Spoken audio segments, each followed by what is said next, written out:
দেশের বিভিন্ন ধর্মীয় উপাসনালয় কর্মরত ইমাম, মুয়াজ্জিন ও খাদেম সহ ধর্মগুরুদের জন্য সম্মানী চালুর উদ্যোগ নিয়েছে সরকার। আগামী 14 মার্চ প্রধানমন্ত্রী তারেক রহমান এই কর্মসূচির উদ্বোধন করবে বলে জানিয়েছে জনপ্রশাসন মন্ত্রণালয়ের উপদেষ্টা মোহাম্মদ ইসমাইল জাবিউল্লাহ। রোববার মসজিদের ইমাম, মুয়াজ্জিন, খাদেম ও অন্যান্য উপাসনালয় কর্মরত ব্যক্তিদের জন্য সম্মানী ও প্রশিক্ষণ ভিত্তিক কল্যাণ ব্যবস্থা চালুর বিষয়ে আয়োজিত এক প্রেস ব্রিফিংয়ে তিনি এ তথ্য জানান। পাইলট প্রকল্পের আওতায় প্রতিটি মসজিদের জন্য 10,000 টাকা বরাদ্দ নির্ধারণ করা হয়েছে। এর মধ্যে ইমাম পাবেন 5,000 টাকা, মুয়াজ্জিন 3,000 টাকা এবং খাদেম 2,000 টাকা করে।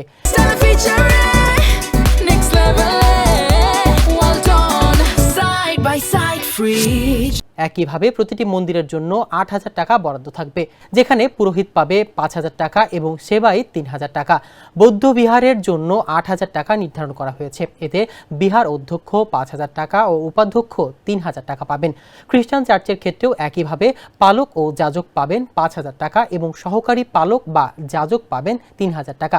এছাড়া খ্রিস্টান চার্চের ক্ষেত্রেও একইভাবে পালক বা যাজক পাবেন 5,000 টাকা এবং সহকারী পালক বা যাজক পাবেন 3,000 টাকা। এছাড়া ধর্মীয় উৎসব উপলক্ষে 2,000 টাকা বোনাস দেওয়া হবে।